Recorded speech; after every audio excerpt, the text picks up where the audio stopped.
Bonjour à tous, c'est Hélène, le personnage de Kibizu. J'aimerais parler avec vous du corbeau et du renard. D'abord, je vais vous le lire tout simplement. Maître Corbeau, sur un arbre perché, tenait dans son bec un fromage. Maître Renard, par l'odeur alléchée, lui tint à peu près ce langage. Eh bonjour, monsieur du Corbeau, que vous êtes joli, que vous me semblez beau. Sans mentir, si votre ramage se rapporte à votre plumage, vous êtes le phénix des hôtes de ces bois. À ces mots, le corbeau ne se sent pas de joie, et pour montrer sa belle voix, il ouvre un large bec, laisse tomber sa proie. Le renard s'en saisit et dit mon bon monsieur, apprenez que tout flatteur vit aux dépens de celui qui l'écoute. Cette leçon vaut bien un fromage, sans doute. Le corbeau, honteux et confus, jura, mais un peu tard, qu'on ne lui prendrait plus. Alors, je pense que tout le monde a entendu dans sa vie le corbeau et le renard au moins une fois, probablement à l'école.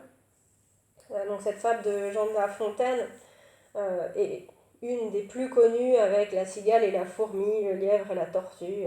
Je vous en parlerai d'ailleurs d'autres fois. Ce sont des sketch notes que Kibizu a déjà réalisés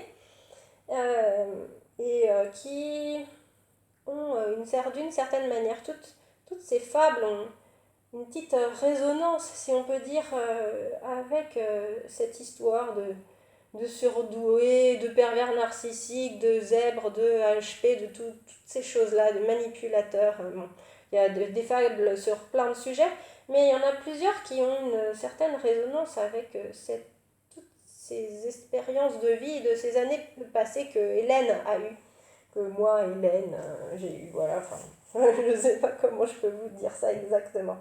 Le corbeau et le renard a été déjà publié dans un billet de blog par Kibizu.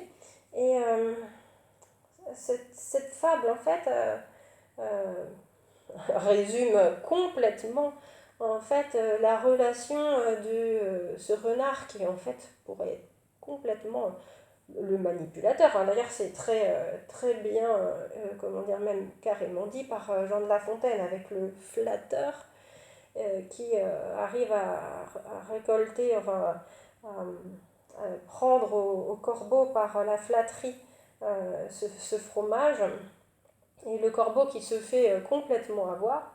Alors, la plupart du temps, je trouve à l'école, on voit la fable, on apprend ça, c'est une fable, on apprend que c'est Jean de La Fontaine, blablabla, etc. On voit les autres fables. Et puis voilà, bon, on dit, voilà, on prend ça comme une petite histoire.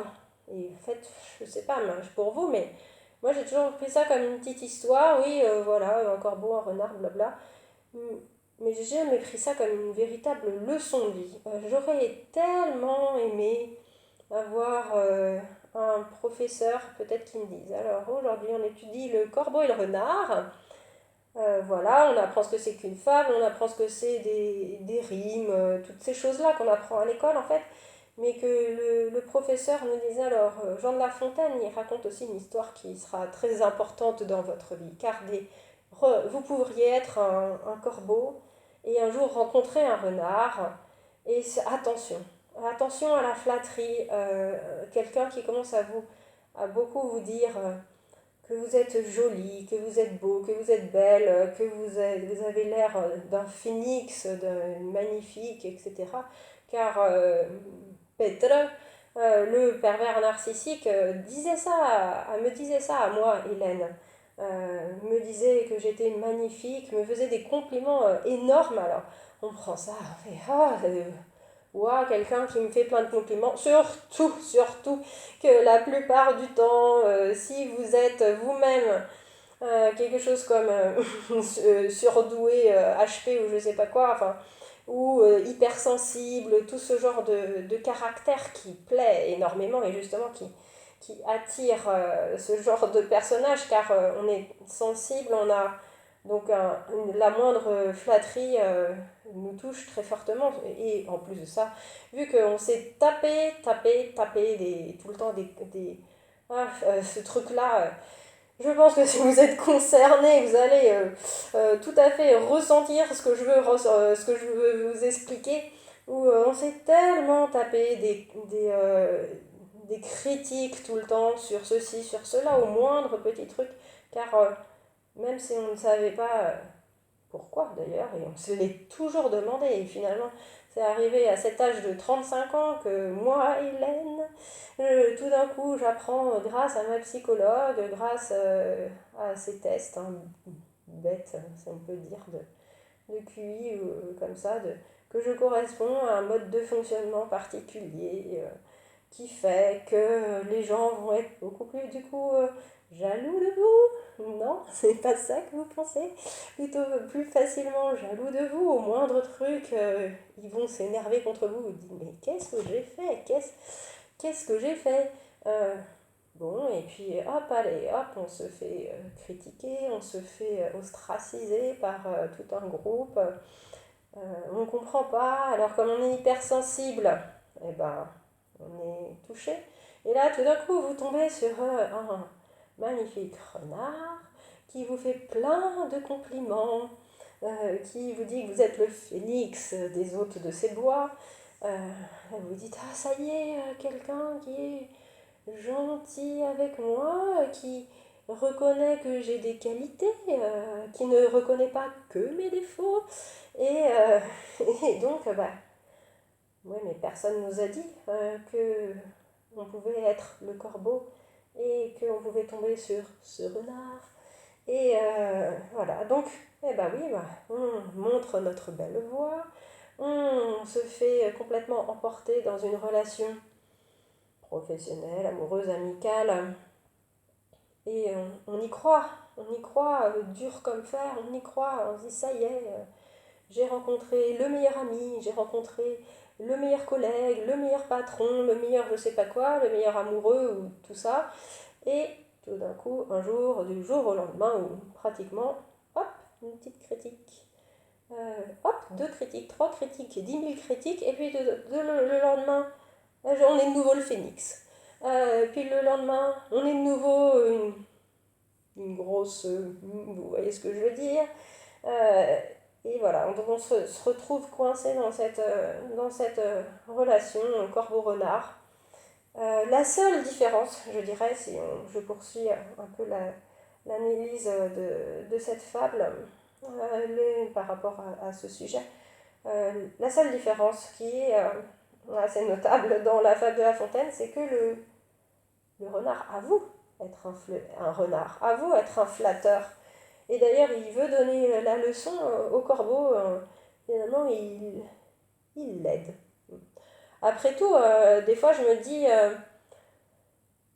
si j'étais jamais tombée sur un renard pareil, qui certes m'a fait du mal pendant plusieurs années de ma vie, maintenant, si je peux enfin développer plein de choses, que je suis sortie de cette relation, donc, j'espère pour vous que vous venez de sortir de cette relation, ou vous êtes en train d'en sortir, ou vous vous questionnez, mais sortez-en, car une fois que vous serez sorti, vous allez voir que vous en aurez tiré quelque chose, une leçon. Comme le corbeau dit, il est honteux, confus, il dit qu'on ne l'y prendra plus, mais vous aurez appris à, à savoir ce que c'est qu'un flatteur, éventuellement le reconnaître, comme je vous en parlais dans la vidéo précédente, cette leçon qui vaut un fromage, voilà. Et, et donc, ouais, la seule différence, comme je voulais dire, c'est que le renard dans la fable de La Fontaine avoue être un flatteur, avoue avoir trompé le corbeau, alors que tout ce qui est manipulateur, pervers narcissique et tout ça, ils resteront quand même toujours cachés. Vous avoueront jamais qu'ils ont été un renard et ils resteront cachés, je pense, parce qu'ils ont envie de continuer à être un renard avec d'autres personnes. Donc ils iront pas vous dire oui, oui, je suis un renard, préviens les autres que je suis un renard. Vous seul l'avez compris, parce que tout ça est fait dans l'intimité et dans des critiques surtout cachées des autres. Les autres ne vous comprennent pas quand vous leur dites que vous êtes critiqué. Mais non, Il est gentil ce renard, regarde comme il t'aime, oh, il a toujours parlé de toi en bien, il nous a toujours dit comme tu étais magnifique et tout ça. Qu'est-ce que tu me racontes qui te critique? Mais non, tu te fais des idées, c'est toi qui... Tu vas pas bien, va voir peut-être quelqu'un. euh, bon, c'est ça dans le meilleur des cas qu'on vous dit, hein. Le corbeau est honteux, confus. Pour terminer, euh, oui, honteux. Euh, il se sent coupable. La culpabilité est quelque chose qui m'a pris du temps, que j'ai réussi à dépasser, moi, Hélène. Mais c'est quelque chose, un travail sur soi qu'on a besoin de faire. Euh, voilà. Trouver un moyen d'expression, je dirais. Un moyen d'expression, toutes les manières que vous trouvez selon vos aptitudes et vos goûts personnels. Et vous pouvez trouver un moyen d'expression pour libérer cette honte et cette confusion. Voilà, très clairement. Honteux et confus, je trouve que les mots sont parfaitement notés par Jean de La Fontaine pour montrer le sentiment que le corbeau a au fond de lui. Voilà, donc c'est ce que je voulais dire sur cette fable. Gardez-la bien en mémoire après. Et à chaque fois que vous avez l'impression de tomber sur un renard, faites attention de nouveau. Euh, dites-vous, ah, tiens, ça me rappelle joli, beau, phénix, toutes ces choses-là. Je vais faire attention. Je vais faire attention. À bientôt!